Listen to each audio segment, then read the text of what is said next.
Hey Booktube, The Reading Outlaw here to do a quick October wrap-up for you guys. I will start at the beginning of the month and just go through what I read. Apologies, I don't have everything to show you. A lot of it had to go back to the library or was digital. I will do my best to put in covers where I can and then show you what I still do have. The first thing that I read in October, I finished at the very, very beginning of the month. I think like literally like the first day. And it is most definitely in my top 5 books of the year and quite possibly will be my favorite book of the year, and that is The Long Way to a Small Angry Planet by Becky Chambers. I didn't make an individual review of this book because I didn't really know what I wanted to say other than just like gushing love and adoration at you in the camera for as many minutes as possible. So, it's diverse characters, diverse relationships, well-built romance, tense plot, um, just so much creativity. Creativity in a way that I haven't seen done or done this well, possibly ever, but definitely in a very, very, very long time. So definitely check that out if you can. That's The Long Way to a Small Angry Planet. Next up, I also read Lagoon by Nnedi Okorafor. This was or is a kind of science fiction set in Nigeria that involves aliens. I said a lot more about it in the review video that I did that I will link to down below. The same goes for TheElaborate Notchar, which I still do have, by Scott Hawkins. I made another individual review video for this also. It's a very interesting book. This is a little bit more down the fantasy vein than the sci-fi one, about a group of orphan children who are adopted and become librarians, so to speak, in a very kind of odd and specific way. I really liked this one. This one will always stick out to me as kind of giving us the viewpoint of kind of like the apocalypse, but from the point of view of the people who are kind of perpetrating the apocalypse. And you can read more about like what that is and why when you pick it up, but I would definitely recommend The Library at Char. I also read Alex and Ada Volume 3 by Jonathan Luna.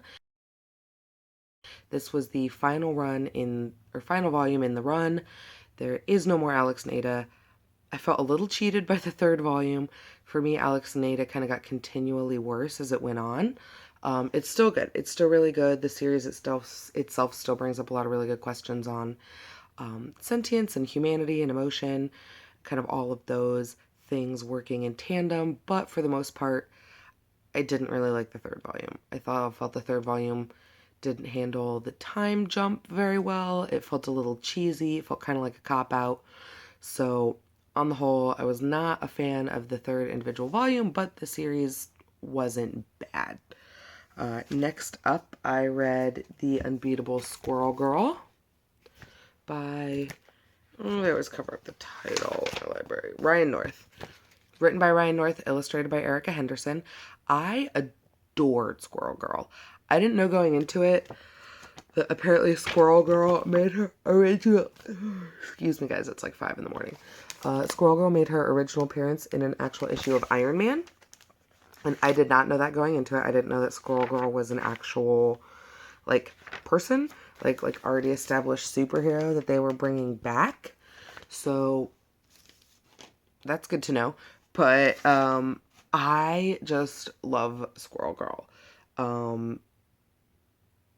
She's just so adorable. She's super into body positivity. She's super into affirming language. She's super into being herself. She's very witty. She's very clever. Every character in this book, including the side characters, has positive traits to recommend them. Even the villains are well crafted and funny. The art style, I'll show you some of the art style in the new one. Oh, sorry. So as you can see, it's definitely an update on the 70s original. But yeah, I would definitely recommend Squirrel Girl if you're kind of not super big into superheroes or you don't really have a vote in the DC Marvel battle. But yeah, I really, really enjoyed it, and I'm hoping that there's a volume 2 coming out soon. Next up on the list, I finished another digital book couple more digital books, actually. The first one was The Hitchhiker's Guide to the Galaxy by Douglas Adams. I really enjoyed this book, but I don't necessarily have much to say about it. It's just a short, little wacky, very absurdist, very cleverly written book, and it made me laugh. And it was good to finally read kind of the original source material for references that get made quite a bit when you are in nerd life. Things like 42 is the answer to the life, the universe, and everything. So long and thanks for all the fish. All of those things that I knew where they were from. Like I knew that they were from The Hitchhiker's Guide to the Galaxy, but I didn't understand them in any kind of context because I'd never read it, and now I have. And there you go. I also read Lock-In by John Scalzi as an ebook. Guys, excuse me. I was really not a fan. I was really kind of disappointed. I felt like the concept was really awesome and could have been really well done and really well explored, but actually just ended up being kind of like your average standard detective story. So yeah, I only gave that one like a 3 stars. I read it for the BookTube SFF Awards, which live voting is now open in. You can go vote right this instant. I will see if I can find a link to leave down below so that you can go do that.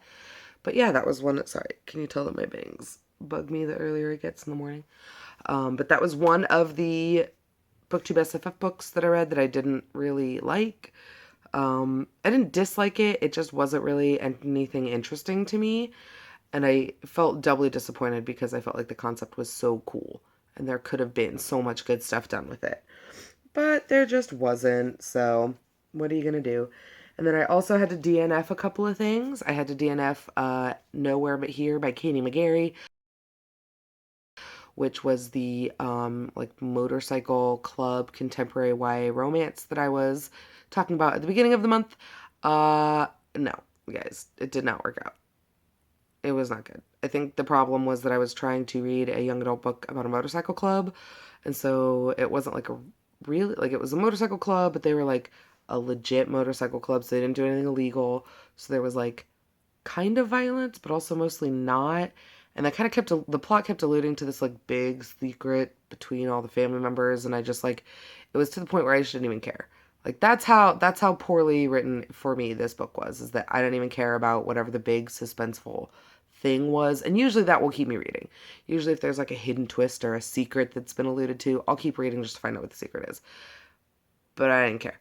So take that for what you will. Take that with a grain of salt. I am not a huge contemporary fan, so that might be something to keep in mind if you're looking for things. I have heard on good authority from people who are contemporary fans that this is a good one.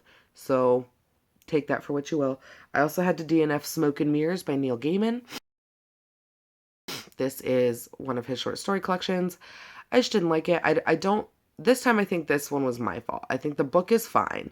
I just don't think I was in the right headspace to be trying to read like a bunch of short stories and little poems this month, which is odd because usually I do that in October. Like usually that's something that's pretty standard for me, but this year it just wasn't working out. So I had to put it down, but that's okay because then I wrapped out the month with some really, really awesome graphic novels, the first of which was Saga Volume 5. I still think the Volume 4 of Saga might be my favorite volume, but this is cutting it pretty close for its money. I really just love the all of the different, here's a look at the art style. I just really love all of the different relationships that are forming. I love all of the different plot lines, and I think that's one of the reasons why Saga works so well for me, is because there's not a single plot line in Saga that I don't enjoy. Some of them I enjoy more than others, but there's not a single one where as I'm reading I'm just like, oh god, like get it over with, let's get to the next part for XYZ. So yay for Saga, yay for Volume 5. If you have not checked this out yet, definitely do. It is a story about Elena and Marco, who are from different tribes, basically, different communities of people whose communities are at war. So there's very like this Romeo and Juliet, ill-slated, ill-fated romance kind of thing happening. And they have a child. That's not a spoiler. That's like how the first volume opens. And so, yeah, they're up to Volume 5. Here's Lion Cat. Lion Cat is my favorite. Lying. But yeah, that was Saga Volume 5. I was really, really, really stoked to see that my library hold came in on this, especially as all my booktube buddies got theirs and read theirs and held up their copies. So I was really, really glad to get to this month. And then lastly, the last two I finished were, the first one was Pretty Deadly, which I picked up on Caitlin's recommendation when she told me that it was written by Kelly Sue DeConnick. I did not know that. I have seen this comic book before, but just must not have been paying attention. And for those who don't know, Kelly Sue DeConnick does Bitch Planet. And Bitch Planet is my heart. Like, be still my beating soul, do I love Bitch Planet. So Pretty Deadly I picked up with pretty high hopes. And it was, it's very interesting. I'm very interested to see how the second one continues. I don't know that I'm the biggest fan of the art style. The art style makes really heavy use of these, let's see if I can find a good, like, example page, of these butterflies and these kind of other, like, obfuscating detail. Here's a good page for it. Yeah, like, as you can see, all of these, there's kind of these, like, and they run around. And so the art style took a little getting used to, but the story is really good. The story is basically one of these, like, there's kind of a traveling, not circus group, but they're like traveling bards, and they sing this song about this woman who death fell in love with, and she was stolen away from her husband, even though her husband was treating her horribly. So now she acts as this, like, undead avenger of women in unfair situations. So it's about her and her relationship with other people, and it's a little bit complicated to explain without spoiling everything, so I won't do that. But if it's a Western, it's a sci-fi fantasy, it's very well written, it's got pretty muted color palette. But if that sounds like something that's up your alley and you're a Kelly Sue DeConnick fan, I definitely recommend picking it up. And last but not least, I read volume 1 of Nailbiter.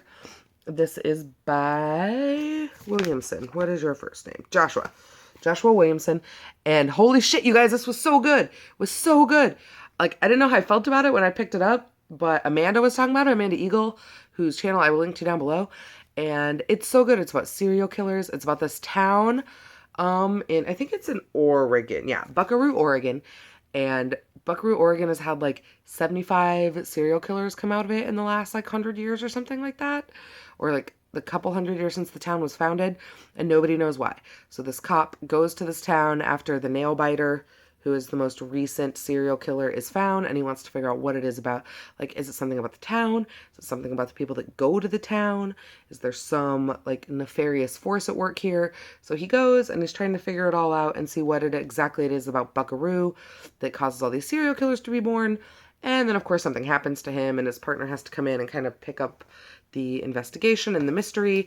And so that's that. But I just, oh man, you guys, I forgot how much I love serial killers and really well done serial killer stories. So I really enjoyed this. Like, I really enjoyed this. This was a really good note to end the month on. And that just about wraps up my October in reading. I hope you guys had a really good month. Let me know if you've read any of these, if you have thoughts on any of them. Otherwise, like, subscribe, and I will see you guys around the internet. Bye.